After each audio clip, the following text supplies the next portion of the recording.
अब इसको पहले समझो। देखो नाउन का टॉपिक खत्म किया था हमने। अब हमें क्या शुरू करना है, प्रोनाउन का।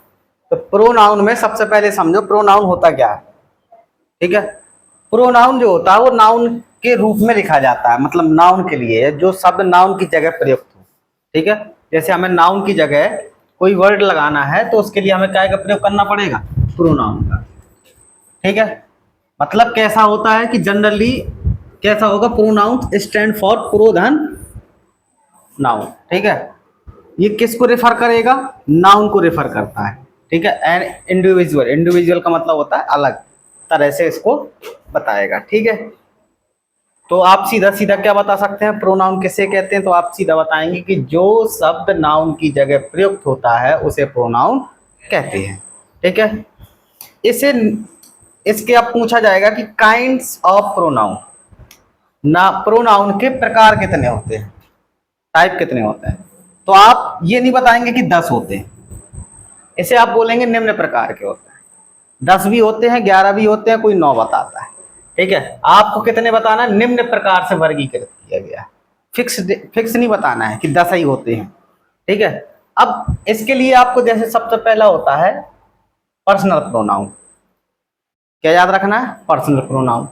दूसरा होता है रिफ्लेक्सिव प्रोनाउन, तीसरा होता है एम्फेटिक प्रोनाउन, चौथा होता है रेसिप्रोकल, पांचवा कौन सा होगा डेमोन्स्ट्रेटिव, और छठवां कौन सा होगा इंडेफिनिट, और सातवां होगा इंट्रोगेटिव, और आठवां कौन सा होगा डिस्ट्रीब्यूटिव और रिलेटिव और एक्सक्लेमेटिव। इसमें एक और होता है, अगर हम इसको 11 दे दें तो 11 कौन सा होगा, पसेसिव। कौन सा होगा, पसेसिव प्रोनाउन।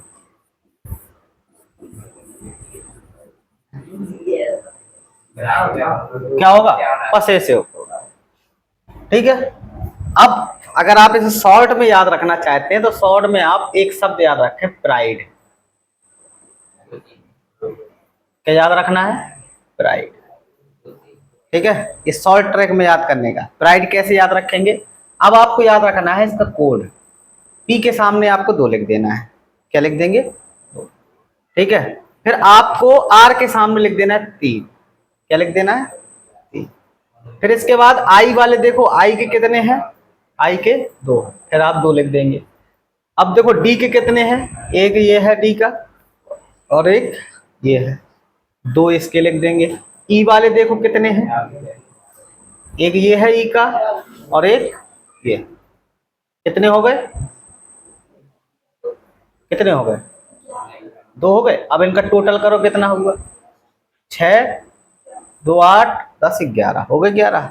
आपको एक याद रखना है, आर के 3 बाकी सबके 2। इस कोड से आपको ये पता चल जाएगा कि पर्सनल प्रोनाउन, पसेसिव प्रोनाउन, ये पी से हो गए 2 हैं, आर के 3 है तो आर के 3 कौन कौन से होंगे, एक तो रिफ्लेक्सिव होगा, रेसिप्रोकल होगा और रिलेटिव होगा। इससे याद हो जाएगा। अब इसके बाद आई के 2 हैं तो एक इंडेफिनिट और एक इंट्रोगेटिव, डी के 2 हैं तो एक डेमोन्स्ट्रेटिव एक डिस्ट्रीब्यूटिव, ई के 2 है तो एक आपका एम्फेटिक और एक एक्सक्लेमेटिव। इस कोड से आप सबके नाम याद रख सकते हैं, पूरे 11 प्रोनाउन। समझ गए। ठीक है, तो आपको क्या याद रखना है, प्राइड, और प्राइड में आर के 3 बाकी सबके 2। क्या बताना है, आर के 3 और बाकी सबके 2 याद हो जाएंगे ना। आप चाहें तो इस कोड को इसी जहां पे आपने काइंड्स ऑफ प्रोनाउन लिखे हैं उसके नीचे आप ये कोड लिख सकते हैं, प्राइड लिख के, और ये नंबर आप दे सकते हैं। ठीक है, लिख लेंगे ना। अब हम लोग चलते हैं एक एक के बारे जान लेते हैं थोड़ा सा, किसके बारे में क्या होता है। ठीक है, सबसे पहले हम चर्चा करते हैं पर्सनल प्रोनाउन। किसकी बस चर्चा करते हैं, पर्सनल। ठीक है, पहले समझ लो फिर लिख लेना। पर्सनल बस बताना भर है, इसको समझाना है, बाकी प्रोनाउंस के रूल्स लिखाने हैं। पर्सनल प्रोनाउन किसे कहते हैं, पर्सनल प्रोनाउन को कहते हैं पुरुषवाचक। क्या बोलते हैं, पुरुषवाचक। पर्सनल प्रोनाउन पढ़ना हमारे लिए क्यों आवश्यक होता है, क्योंकि पर्सनल प्रोनाउन के हम एक टेबल मिलेगी, उस टेबल के माध्यम से हम क्या जानेंगे, पर्सन जानेंगे। पर्सन होते हैं 3, फर्स्ट पर्सन, सेकंड पर्सन और थर्ड पर्सन। ठीक है, उस टेबल के अनुसार हम पैसिवाइज, डायरेक्ट, इनडायरेक्ट और भी चीजें सीख सकते हैं। ठीक है, इसलिए हमें पर्सनल प्रोनाउन जानना जरूरी हो जाता है। ठीक है, तो पर्सनल प्रोनाउन में एक टेबल बनती है, उस टेबल के बारे में चर्चा करेंगे। सबसे पहले तो हमें ये देखना है, इसको देखिए, ये आपके सामने टेबल दिख रही है पर्सनल प्रोनाउन के फॉर्म। बस इस तालिका को आपको गौर करना है। ठीक है, ये आपको लग रही होगी कि ये बहुत कठिन होती है, हमें याद नहीं होती, बहुत आसानी से याद हो जाती है। आपको सबसे पहले देखना है कि आपको इसमें देखना है प्रोनाउन। पर्सनल प्रोनाउन बनाएंगे। पर्सनल प्रोनाउन में यहां लिखा है नॉमिनेटिव केस। नॉमिनेटिव का मतलब होता है कर्ता कारक। क्या होता है? कर्ता कारक। इसे हम क्या बोल सकते हैं? सब्जेक्ट। क्या बोल सकते हैं? सब्जेक्ट। सब्जेक्ट का मतलब होता है जो कर्ता का काम करे। ठीक है, यहां लिखा है ऑब्जेक्टिव केस, इसे बोलते हैं कर्म कारक। क्या बोलेंगे? कर्म कारक। जो काय का काम करे? ऑब्जेक्ट का काम करे, यानी कर्म का। पसेसिव का मतलब होता है स्वयं की अंग्रेजी। किसकी अंग्रेजी? स्वयं की। ये स्वयं की अंग्रेजी के लिए प्रयोग किए जाते हैं। बस आपको इतना याद रखना है। जैसे इसमें लिखा है नॉमिनेटिव। अब आपको बता दें कि इसमें प्रोनाउन जो पर्सन होते हैं, एक होता है फर्स्ट पर्सन और एक होता है सेकंड पर्सन और एक होता है थर्ड पर्सन। फर्स्ट पर्सन में आपके दो आते हैं। कौन कौन से? आई और वी। आई का ऑब्जेक्ट होता है मी, और मी की अपने की अंग्रेजी क्या होती है? माई और माइन। ठीक है, माई और माइन। इसमें फर्स्ट पर्सन में आएगा वी। वी का ऑब्जेक्ट होता है अस, और अपनी की अंग्रेजी क्या होती है? अवर और अवर्स। ये हमारे दोनों काय के अंतर्गत आते हैं, फर्स्ट पर्सन में। ठीक है, अब यहां देखो, ये हमारा सेकंड पर्सन है। कौन सा है? Second person. ठीक है, सेकंड पर्सन कौन होता है? यू, और यू का ऑब्जेक्ट होता है यू। अब कैसे पता चलेगा कि ये ऑब्जेक्ट है या सब्जेक्ट है? यू यहां भी वैसे ही है, वैसे भी है। जब ये कर्ता के स्थान पे रखा होगा, सब्जेक्ट के स्थान पे रखा होगा, तो क्या होगा? सब्जेक्ट होगा। और जब ये ऑब्जेक्ट के स्थान पे यानी क्रिया के बाद रखा हो, क्रिया के पहले रखा होगा तो कर्ता, और क्रिया के बाद रखा होगा तो ऑब्जेक्ट। और इसके अपने की अंग्रेजी क्या होती है? योर और योर्स। ठीक है, इसके बाद हमारे बाकी जितने बचते हैं ये सभी सब क्या होते हैं? थर्ड पर्सन में रहते हैं। किसी का नाम भी मिले तब भी थर्ड पर्सन में। ही का ऑब्जेक्ट क्या होता है? हिम, अपने की अंग्रेजी क्या होती है? हिज। सी का ऑब्जेक्ट क्या होता है? हर, अपने की अंग्रेजी होती है हर या हर्स। इट, ऑब्जेक्ट क्या होगा? इट, और अपनी की अंग्रेजी इट्स। दे का होता है देम, और डियर या डियर्स। ठीक है, सवाल ये है कि हमें ये टेबल बहुत अच्छे से बनती है, हमने सीख ली 6, 7, 8 की क्लास में जब हम थे, हमने बहुत अच्छे से कई बार पढ़ ली। 9 में पढ़ ली। ठीक है, 10 में पहुंच रहे हैं, 10 में पढ़ रहे हैं। अगर आपसे पूछा जाए कि यहाँ पे माई लिखा है और माइन लिखा है ना, इन दोनों में अंतर क्या है? इसका अंतर बताइए। माई माने भी मेरा होता है और माइन माने भी मेरा होता है, मगर अंतर क्या है? देखो, ये रखे प्रोनाउन में जरूर हैं, समझ रहे हो? माई, अवर, हम जिस पे बता रहे हैं अंडरलाइन कर रहे हैं, योर, हिज, हर, डियर। ये जितने भी दिए हैं ये इट्स नहीं आएगा, ये हर्स, डियर्स, योर्स, अवर, माइन, ये प्योर प्रोनाउन होते हैं। ये वाले जो होते हैं प्योर प्रोनाउन होते हैं, और ये होते हैं एडजेक्टिव। आपने कभी ये नहीं देखा होगा, अच्छा जैसे हमने लिख दिया दिस पेन इज माई,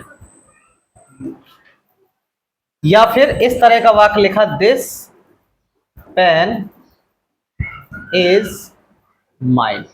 अब बताइए इसमें दोनों कौन सा सही है? एक वाक्य और इसी में, दिस इज माई पेन। अब आप इन तीनों वाक्यों का अर्थ बताइए। पहले का अर्थ होता है कि यह पेन मेरा है, दिस पेन इज माई, माई माने मेरा। दिस पेन इज माइन, यह पेन मेरा है। दिस इज माई पेन, यह मेरा पेन है। तो इन तीन वाक्यों में कौन सा वाक्य सही है? बीच वाला सही है, पहले वाला गलत है, दूसरा तीसरा वाला, ये तीसरा भी सही है, दूसरा भी सही है, मगर इस तरीके का लिखना गलत है, क्योंकि माई, अवर, योर, हिज, हर, दियर ये कभी अकेले नहीं लगते। इनके जी जब लगेंगे जब क्या लगा होगा, इनके बाद में कोई नाउन लगा हो। क्या लगा हो? नाउन। और नाउन के पहले जब ये शब्द लगाए जाते हैं या तो ये डिटरमाइनर्स होते हैं या तो ये एडजेक्टिव होते हैं। हमने इसलिए बताया था प्योर प्रोनाउन इसमें कौन है? माइन है, अवर्स है, योर्स है। ये हमेशा अकेले पे काम करते हैं। हम ये नहीं कह सकते कि ये प्रोनाउन नहीं है, पसेसिव केस में रखे गए हैं, मगर इनका कार्य नाउन के पहले होता है। ये डिटरमाइनर्स का काम करेंगे या फिर एडजेक्टिव का काम करेंगे। समझ गए ना हमारी बात को? तो ये हम चीज बताना चाह रहे थे। तो ये टेबल हम आपको अच्छे से बनवा देंगे, ठीक है। अब हमें बस पर्सनल प्रोनाउन समझाने थे तो हमने ये समझा दिए। बस अब बात करते हैं हम लोग पर्सनल प्रोनाउन के यूज एंड रूल्स, ठीक है। ठीक है, तो ये हेडिंग डाल लो। अगर किसी को टेबल बनानी है तो आप लोग ये टेबल आराम से बना सकते हैं। बनाना है किसी को? बनती है? हाँ, बनती है, बना ली होगी। तो ये वाली हेडिंग डाल लो आप लोग, ये हेडिंग डालो।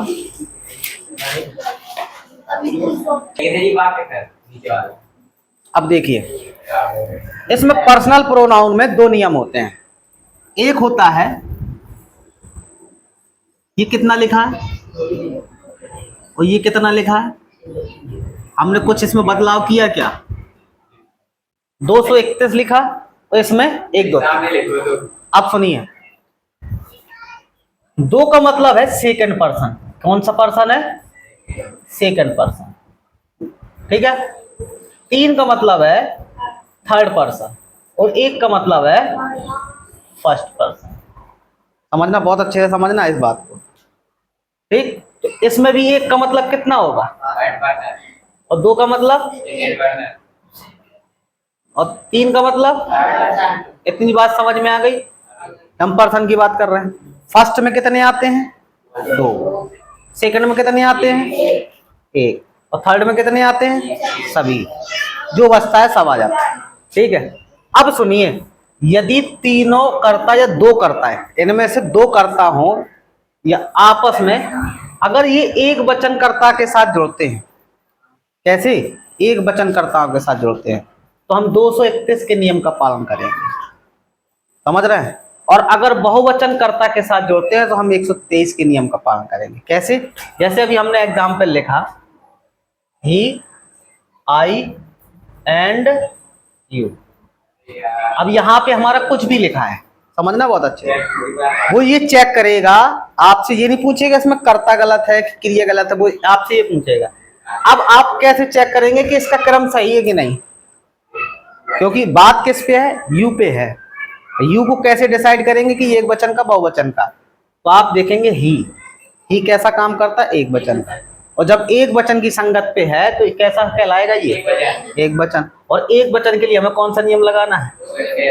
231 का। तो हम कैसे लगाएंगे? अब सबसे पहले कौन रखा है? 2 रखा है ना। 2 का मतलब सेकंड पर्सन। सेकंड पर्सन में कौन आता है? यू। हमने लगा दिया यू। अब 2 के बाद कौन रखा है? 3 रखा है। 3 का मतलब थर्ड पर्सन। थर्ड पर्सन में 3 में से कौन आता है? आई आ रहा थर्ड पर्सन में, ही आता है। तो हम कॉमा लगा के अलग देंगे ही। एंड अब क्या बचा?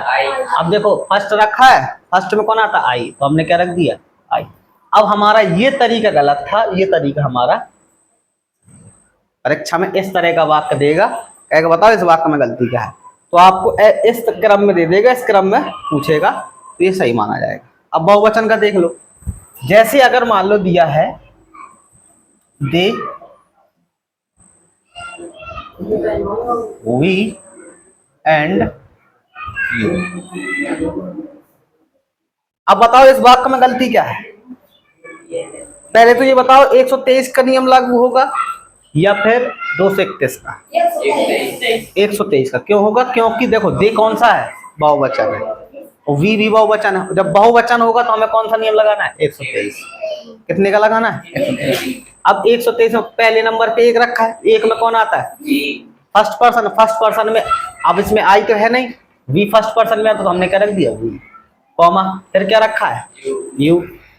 सेकंड रखा है तो हमने यू रख दिया, एंड तो ये हमारा क्रम सही होगा। ये हमारा गलत था, ये हमारा सही हो गया। समझ में आया क्रम का मतलब क्या होता है? क्रम का मतलब समझ में आया? आ गया ना? तो 2 पॉइंट हम आपको बोल रहे हैं, पहले वो पॉइंट आप लिखिए, ठीक है।